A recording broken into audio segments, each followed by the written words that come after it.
All right. Hello, everyone. Good afternoon and good morning.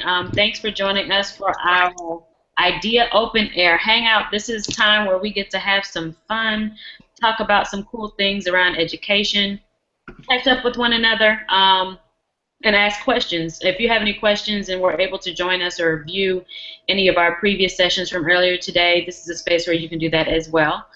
So far, it looks like we are joined by Dana Bennis, James Tolleson, Natasha Capers, Sabrina Stevens, Hi, and Sabrina. Hello.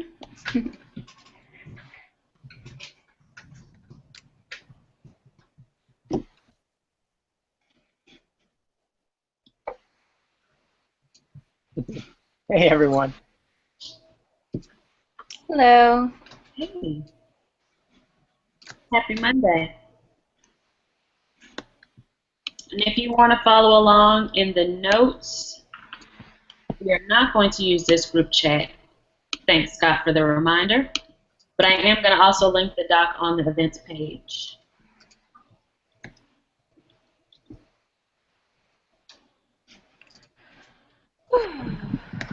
How's DC? How's DC, Sabrina?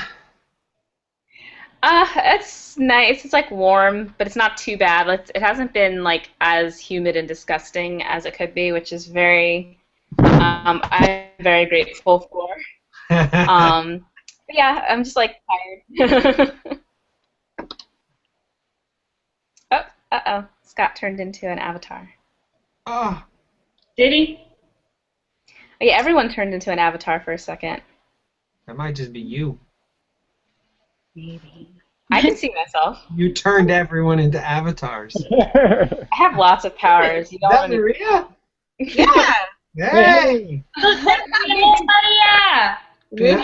Yeah. We were just talking about you earlier. Oh my We God, goat you sorry into to interrupt. I just wanted to say hello. Good to see you. Oh, who's that? Am I coming this way? I don't know. Okay. Okay. Okay. Say bye. Bye. Bye, Maria.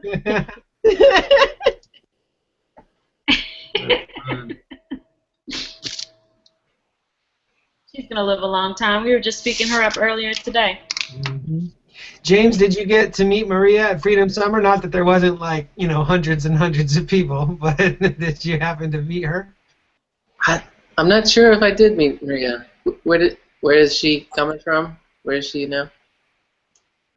New York. New York. She's in New York City. I'm not sure. I don't think so. James, I'll speak. Well, yeah. You remember this special project we were on with the young high school student that was staying in the dorms? Right. He was on that same project.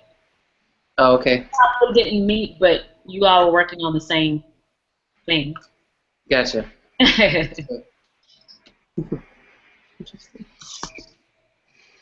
James, so you didn't get to meet Scott at Freedom Summer. Scott was there as well. Yeah, no. Well, I was really busy the first 3 days chaperoning the students around and everything, but I hid out in the political track, which was an interesting learning experience. So okay. which I enjoyed.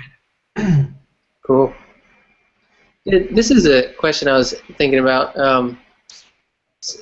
Somehow I got like the wrong or the not the most updated schedule for Freedom Summer, and so I missed some of the. I think there was like an additional track on environmental justice and climate justice stuff.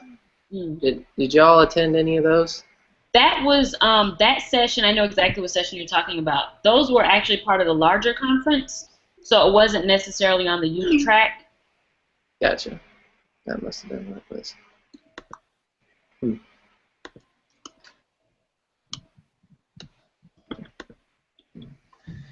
Anybody got a story to tell?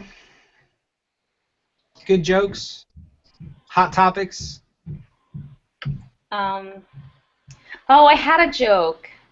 I can always tell Kennedy's standby. So my 7-year-old stepdaughter, her like knock 'em dead joke when she meets a new person is, what do you call a fish with no eyes? Mm.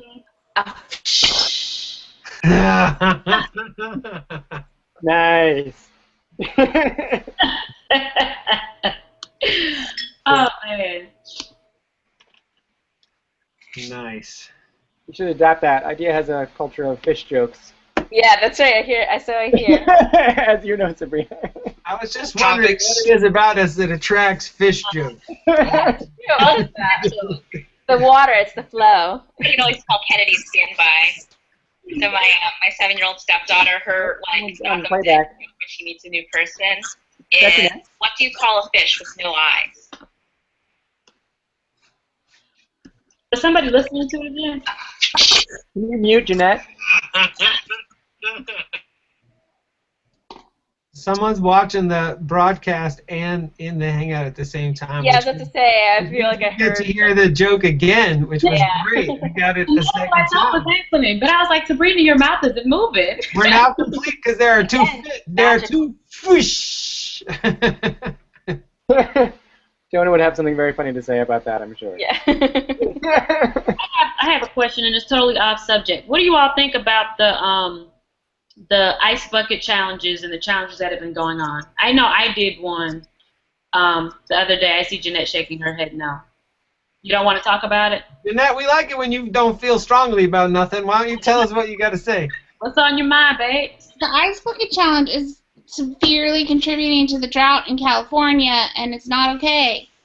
It's not okay, and people are doing it Yeah, and not donating money. And, okay, ALS has reported $15 million in donations.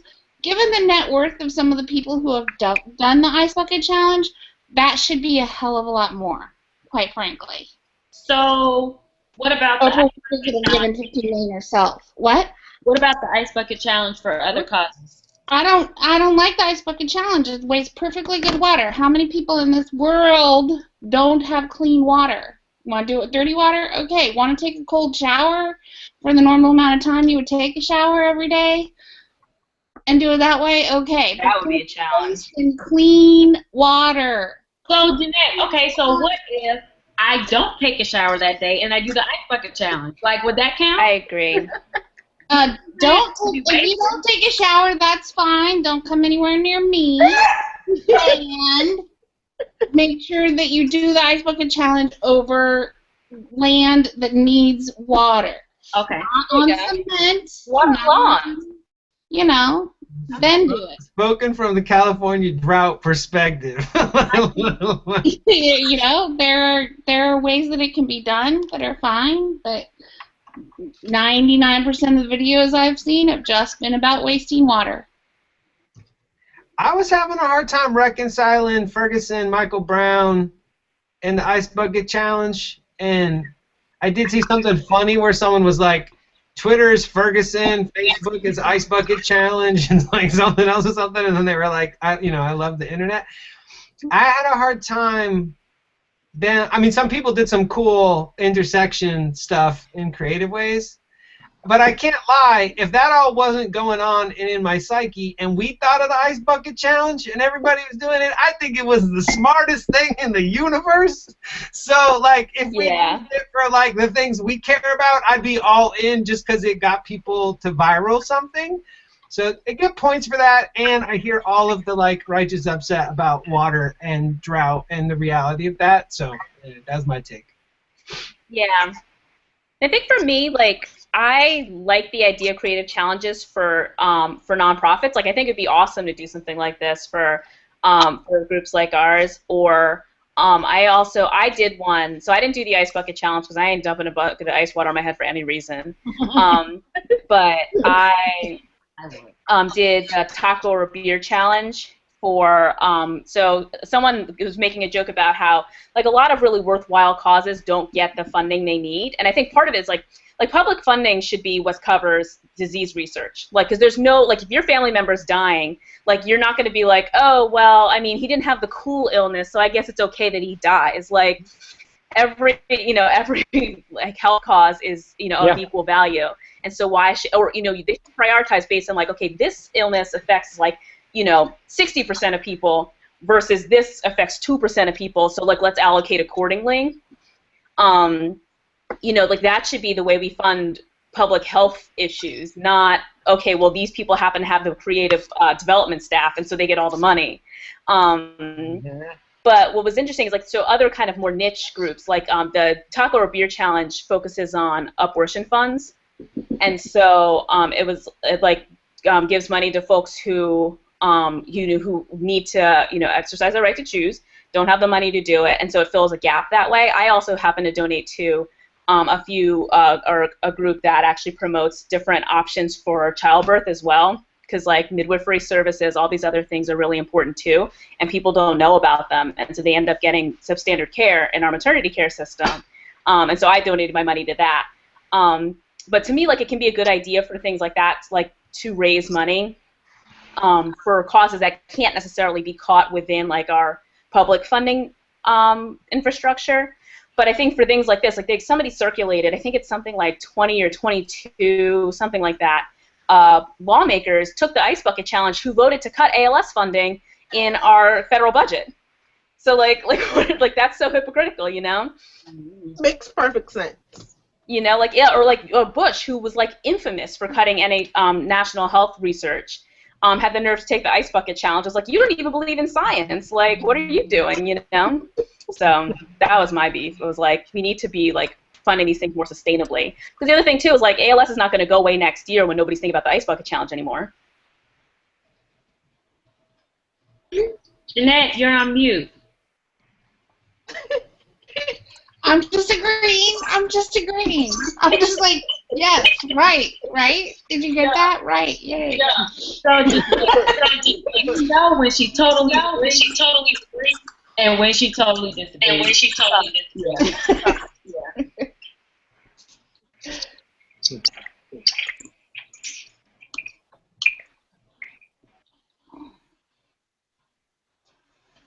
Yeah. 7 minute rule. Now you're muted.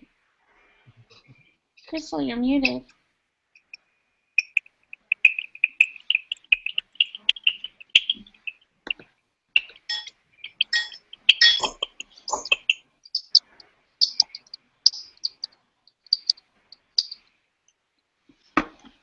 My favorite question is what's something you're learning about? Learning yet. Ooh, that was a lot. I apologize. You ever heard me ever.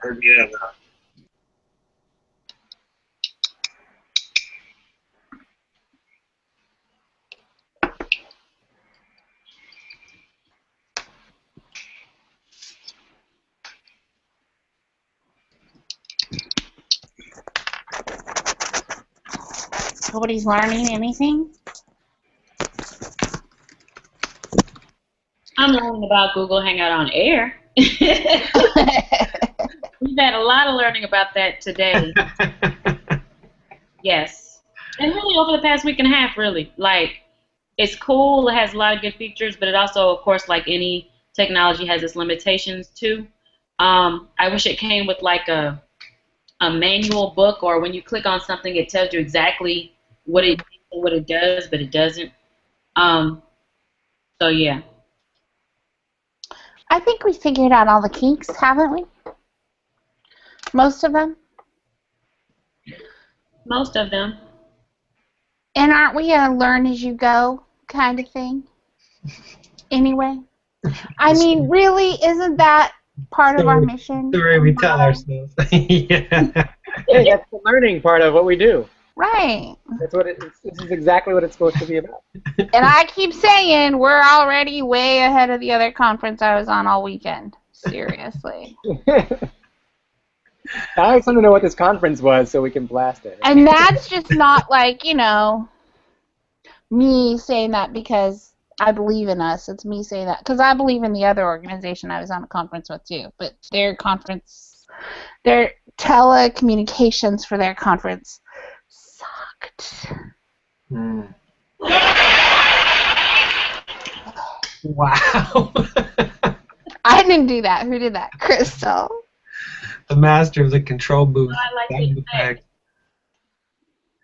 Sound effect. So, Natasha, quick question. Yeah. what are you doing around 6:30 Eastern today? Oh, we have a event here. I'm having a training for parents. It's called Train the Trainers Okay. because we have this other event called Parent Power School that we just did for about 80 parents about what community schools are. And so this one is going to be with 20 or 25 of the parents who attended Parent Power School to teach them how to do basically their own community school workshop. That's Yeah, awesome. what's happening at 6:30? Are we drinking? Oh. Do y'all have any like printed material about those events, workshops? We have like the things, the handouts that we give, and then like our facilitators, like agendas and stuff like that Okay. that we build out for each of those. Awesome. And if you remind me, I will send them to you. There you go.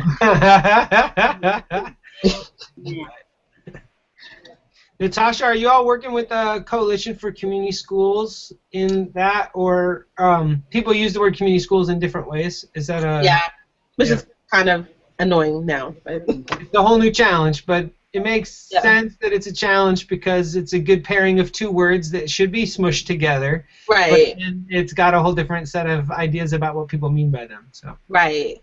We are working with them. We also working with the United Way and Children's Aid, who do a lot of this work. But what has emerged through doing it is that CJ's thoughts and vision for community schools is in some ways vastly different than other organizations' view of community schools. gotcha.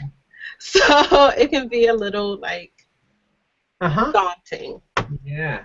challenging. Yeah. The vision that you have as a group is pretty clear. The challenges around navigating other Mhm. people's words, conceptions, and how they mean about things. So how do you articulate that vision for people so it feels distinct and supportive, or whatever's going on there? Yeah. Right. So, like for us, we view community schools as a way that communities can not only just identify their problems, but also have authority in fixing them. And so, in our view of them, is so that if parents and communities are really authentically engaged and at the table through every step of the process, then long after community schools is not the hot shit anymore, and no one's talking about them, that communities still have a way of sustaining them. And they understand the process in which to get those partnerships and to do the work.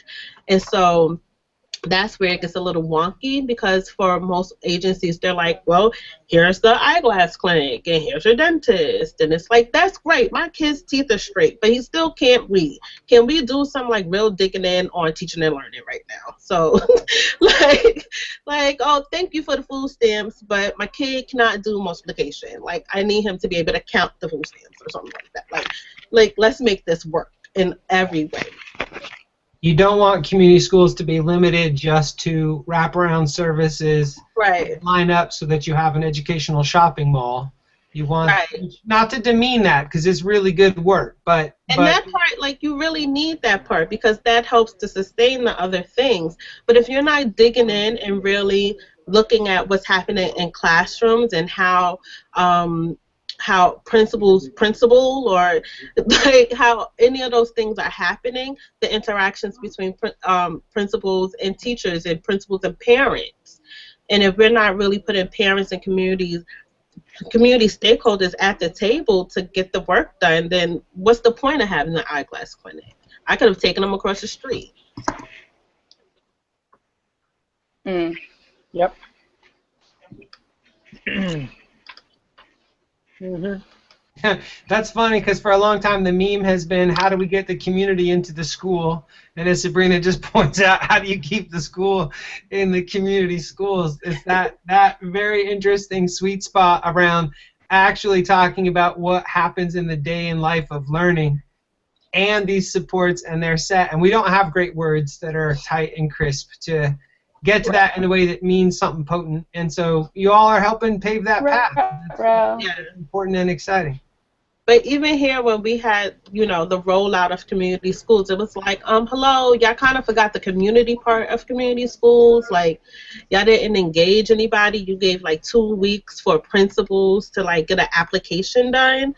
So that didn't leave any room for community either. So it's like they forgot the community, they forget the school, they forget everything. Like let's start a new project. Let's call it community schools and let's roll.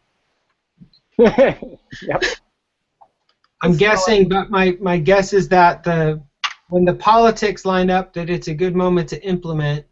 Right. Well, people want quick results and to move fast as a historic pattern, and so even if they're onto the right concepts, implementation of that in real time is slower and messier than what the environment often can allow or support, and so even really good work doesn't. It's like, Common Core nationally could be common community schools locally, even though it might not that they're the same thing. But something that could potentially have merit gets unwound because lack of public engagement and good process can be hard to implement.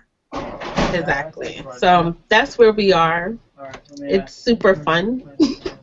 We are excited about the new community schools and trying to engage as many of those principals that are get it in this many of the CBOs, especially the ones that we already have relationships with. But the hard part is getting people on board to understand that you can really have communities and parents at the table, and it's okay. It's okay. It's okay. The world won't come to an end because you put parents in charge of something. It's fine. Yeah. Yeah. But you guys aren't professionals. You don't have to. That's always the thing. Is it's like this. Exactly. It's this knee-jerk thing of like, how could you possibly know anything? You didn't go to the, you weren't at our weird little training retreat where we talked about jargon for 6 straight hours. Right. You only know your children since before they were born. How could you have anything worthwhile to contribute? Why would that be important? Like, I've only lived here all my life. Why would that be important at all? Exactly. I usually tell people, Let's parents, hire a community. like, I don't have a degree, so that usually makes me the smartest person at the table because I've still helped. You have less unlearning to do.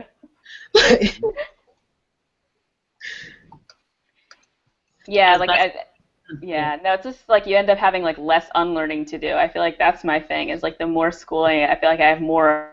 Like the best schooling I've had has been the stuff that has helped me unlearn just a lot of toxic stuff from the surrounding culture. Yeah. Look at that. That's for sure.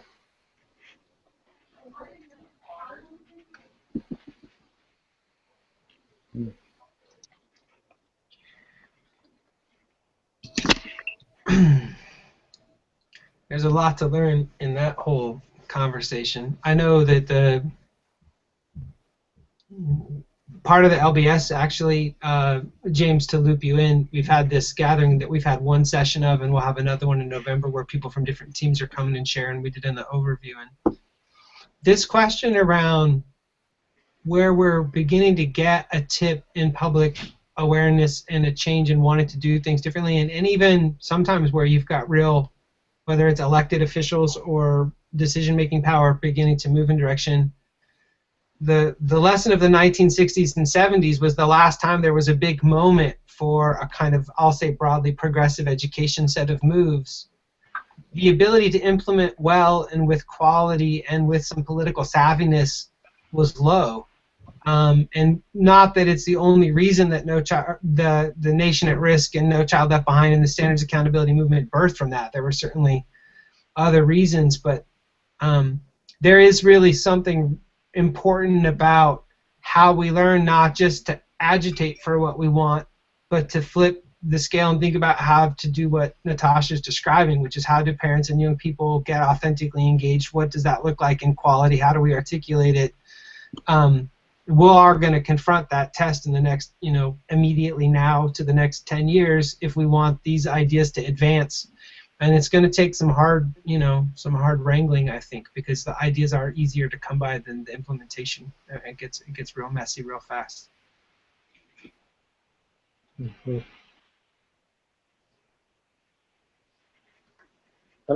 feel like I'm encountering sort of a microcosm of that challenge in my own work with just trying to make sure that the school garden projects are sustainable long term. With the model that Food Corps has, the service members are temporary positions through AmeriCorps, and so I think Food Corps as an organization is learning a lot about the challenges of making those projects align with the visions of parents and community members and school administrators. And then to really integrate it into the school culture as a whole. And so some things that I'm going to be exploring this year are really trying to engage the school wellness committees as sort of an area where different stakeholders are coming together to talk about health, student health. But I don't have much experience with that so far, so I'm interested to see, how that plays out.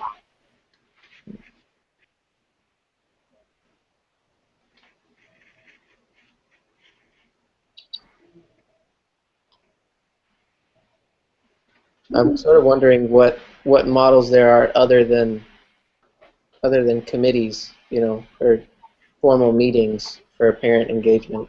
I don't know if anybody has any ideas on that. James, I need to link you up with Natalie Collier. She's here in Jackson. She works with CVF, but she's actually taken on another project working with some parent involvement, parent initiatives. And she's actually a part of the Idea Place-Based team, which is actually going to be traveling next month. So definitely, I'll make sure to do that too. Cool. Just in case she has some additional resources that might be helpful to you. Because she actually does come and do some work in the Delta as well. So she's all over the southern region. Okay. James, I got tipped off on this from someone in Michigan. It's the newest book by Peter McKnight. Do you know it? I do not. The Abundant Community by John McKnight and Peter Block. And John McKnight is credited with being one of the leaders of the Asset-Based Community Development Models, ABCD, which is a treasure trove resource in general. Yeah. And it's built on the idea of the capacities of communities and the importance of not. He wrote a real powerful article many years ago called, what's it called? Services are bad for people. And it's all about the agent, like how we turn people into clients as opposed to engaging their agency. And the book is a really nice, his taking his work over 20 years and putting forward a kind of pragmatic model of how to build neighborhood tables of connections out of relationship that are all associational and not organizational. And it's provocative because it's not even what we do at IDEA. So it creates some really interesting provocations, but it might be really interesting in this way of thinking about different ways to approach stuff than formal kind of structures. Yeah. You said associational instead of organizational. The idea is like neighborhood associations, but even lighter than that, just the way that people have potlucks and connections that are not built off of someone being staffed or paid to do things. And they don't disregard the importance of organizations or institutions. They just make a point about how that the unique role that communities themselves have and how to build them that are distinct from organizations or institutions that serve them. So just it's I think pretty nice reading and pragmatic too. Yeah, that's really interesting. Awesome. I see Dana type something in. I was just putting in a book, Harry Boyd's book, The Citizen Solution, which is another. I mean, he's done a ton of writing and work out there, but recently, about 4 or 5 years ago, he put together this book. And it's all about stories, and it's largely he's local Minnesotan, so it's a lot of stories here, but it's also national. But his idea is all about public agency and about what does that mean, what does that look like. And so it's largely just going from the power of communities, that there's already power there. There's already people meeting together and meeting in quote-unquote committees of their own that are not called committees. The work is already happening. It's a matter of how do you get tapped into that rather than let's create new spaces for them to come into and feel if they feel safe and happy and wanting to get connected into that, which is usually not actually the case. So it's a matter of work, finding where that actually is already happening and working from there. Yeah. Thanks for sharing those resources. And unfortunately, our time has come to an end for this rendition of our open air hangout. We'll be having these at the close of each one of our sessions per day. So we'll be having 2 hangouts a day, just about. And we'll have another one later on this evening. Feel free to join us for some more of our sessions later on this afternoon, beginning at 5 o'clock Eastern, with Having Fun, an icebreaker warmer, and some other sessions that highlight some of the work we do with IDEA. If you have any questions or have trouble logging in or need additional information, feel free to shoot me an email at cmadison@democraticeducation.org. And that's all the information I'll give for right now. But thank you all for joining us, and have a good rest of the day. Hope to see you this afternoon. Bye. Bye.